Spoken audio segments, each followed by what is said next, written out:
some restriction of the orbit movement, of the eye movement. So this person has a swelling of the eyelid, which probably involves the eye as well. So in this case, eye infection involving eyeball, chances of getting blind is there. So this is an emergency. So what do? We did a scan, and what do you see? It's like, why didn't we do it in the, why wasn't this done earlier kind of thing going on? So what you see is right sinuses, all black spaces, well aerated, normal looking. But you look at the left side, it's totally opacified. So this is sudden acute sinusitis, all right? And you look at the left orbit. Now, this is a right orbit. You can see the muscles of the eye is very well delineated, okay? But you look at this side, the muscle is swollen as well as pushed into the orbit. So the infection has crossed this bone from the nasal, from the ethmoid sinuses into the orbital area. So this is an orbital infection, orbital abscess from the acute sinusitis. All right, so we started the patient on steroids, on antibiotics, 24, 48 hours, made him slightly better, but there was still restriction in the eye, and we had to go in to drain the abscess, okay? So as you can see, this is the intraoperative view. You can actually see the moment we put in the scope, you can actually see pus, full of pus and swelling on the left middle meatus, all right? And then when you look at this one, this is the image guidance system. On it, you can see exactly where my instrument is, just at the opening into the ethmoids, and you can actually see pus already. Okay, a lot of pus, a lot of swelling. So you see, you notice that this pus, by the time you get to this stage, is very thick, very cheesy, very creamy. All right, so it's like a cream cheese consistent pus. It's not those watery pus sometimes that you see. And what happens is we have to remove all this ethmoid tissue, open up everything, so that we can expose the bone, all right? So what we call the medial orbital wall or the lamina papyracea, which is the dividing bone between the eye and the nose, and therefore I've already delineated out the bony area, okay? And the next thing we do, well, this is what we call the orbital decompression. We lift up, we remove this layer of bone, and from there you see pus coming out from the orbit. This is the abscess that we are draining, okay? So abscess has pushed the muscle inwards and made the whole orbit swell up, and therefore with fixation of the eye. Of course, if this one progresses, patient gets blind. Okay, and this is really the stages of orbital complication. If you are interested, you can look up, Google up on this one. But basically what the child has, this is subperiosteal abscess, pushing the medial muscles in, and therefore restricting the eye. Of course, this one, the worst case scenario, it can actually progress to the next 2 stages, and in fact, it can give you intracranial infection. It can progress and get into the eye. Okay, and you can even, at that time, you may need ICU, or the patient may get blind permanently. Okay, so as you can see, we remove the bone. So all this bone removed. Here, we are actually looking at the subperiosteum. This is subperiosteum, a bit whitish in color. All right, and this is right after the surgery. You can see how much the difference we made. Okay, and this is the child 2 weeks after the surgery, back to normal. And when you look at him, looking the eye left, is full movement. Okay, so acute presentation, again, fever. You know, these are the kind, nowadays we know any patients that comes with fever, a bit of upper respiratory tract infection, first thing you think of actually is COVID-19. Unfortunately, there are a lot of other illnesses other than COVID-19. So we cannot forget that we still need to doctor patients on other illnesses, not just COVID-19, all right? And I'm going to illustrate in my next patient, 56-year-old lady. She has been having recurrent low-grade fever for the last 2 months, which means pretty much, she actually said from end December until end Feb, early March, she was having the same problem.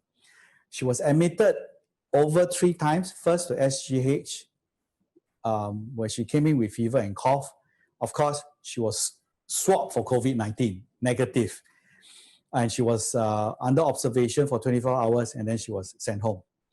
Subsequently, the low-grade fever didn't go away.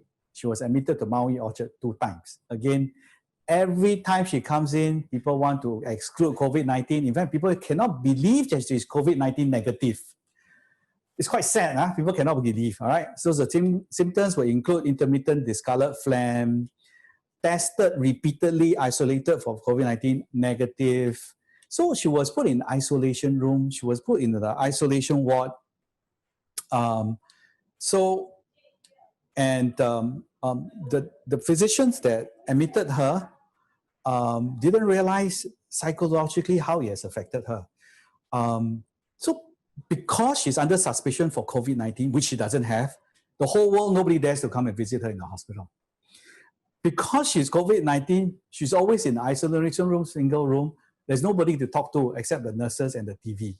Even the nurses also won't go in too often to see her. So it's a very, very sad life to be sick now, genuinely sick, upper respiratory tract infection. Okay, now the significant part is she was last admitted, seen by a respiratory physician, and the lung doctor, you know, I can tell you, actually the last admission was to her last ENT that operated her in 2016. So she had a sinus surgery done many years ago. But subsequently, this last 6 months, she hasn't really been doing well, starting getting sick again.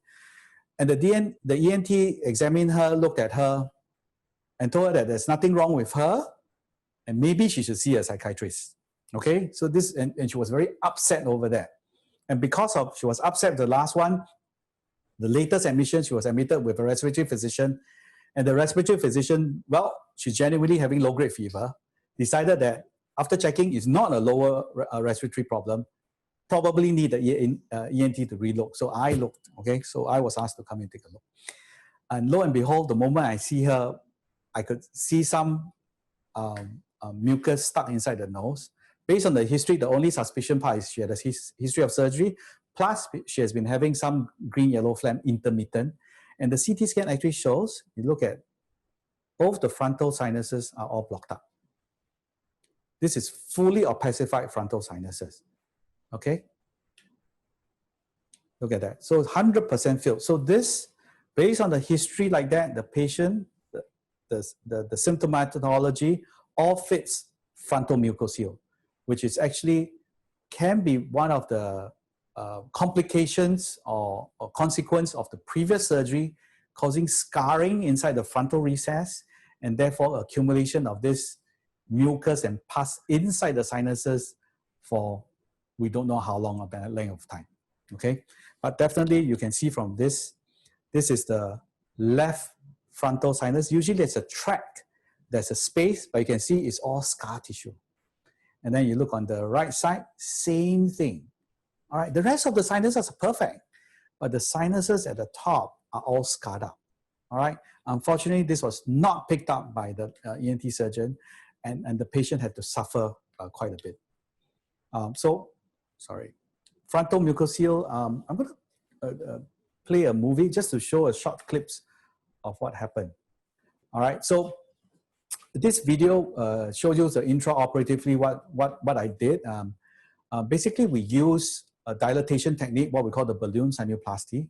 All right, so I'm going to show you what the balloon. So basically, it's a balloon catheter like what those balloon stents that the cardiologists use to stent balloon up the cardiac vessels. All right, we use quite similar technology. All right, so this into the left nasal cavity, right up into the frontal recess. So this is, you'll be filled with water. We'll pump water in to dilate this balloon. All right, just now we tested how the balloon like. This is where the frontal, you can see there's a lot of swelling down here in scar tissue. All right, that should be a frontal recess, but it's not. So we put in, you can see straight away, thick pus. And then we dilate up that space. All right, so all this is done under image guidance system, image guidance as well. All right, and you can see the moment we extended everything, all the pus comes out.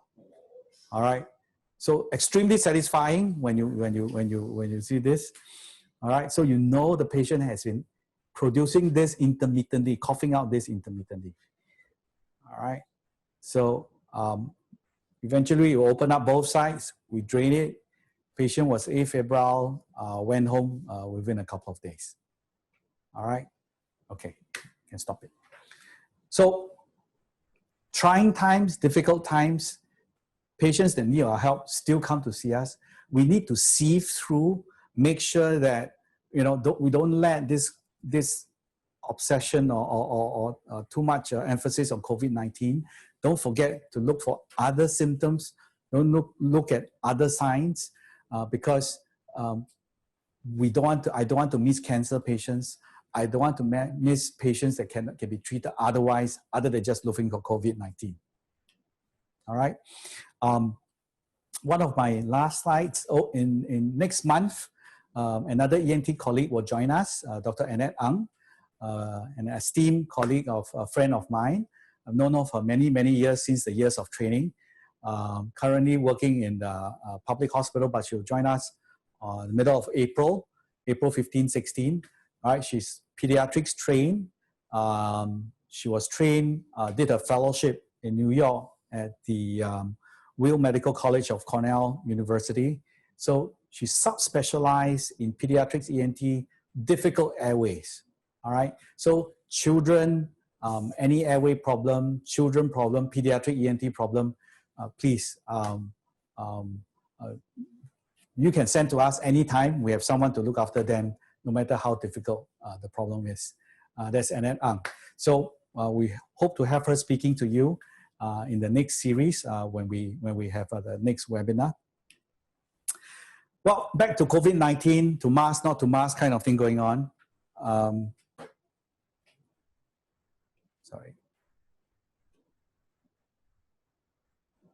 A little bit of a glitch. We're going to go back. Okay. So, Singapore, we always pride ourselves to be, we want to be number 1, number 2, number 3, but COVID-19 is something that we don't want to be in the top 10 charts. And quite happy to know that as of March 6th, we've fallen all the way, well, not in the top 10. And I think this is one of the few times that Singaporeans are quite happy we're not up there on the list. Yeah. So I think we have done very well as a community, but the problem will still persist for a while, and there's still some time to go before we know what we're dealing with. Yeah, but so far we have done a good job, but we have to continue doing what we're doing. And definitely the people out there, the general practitioners, you guys out there are the heroes that we're all looking up to.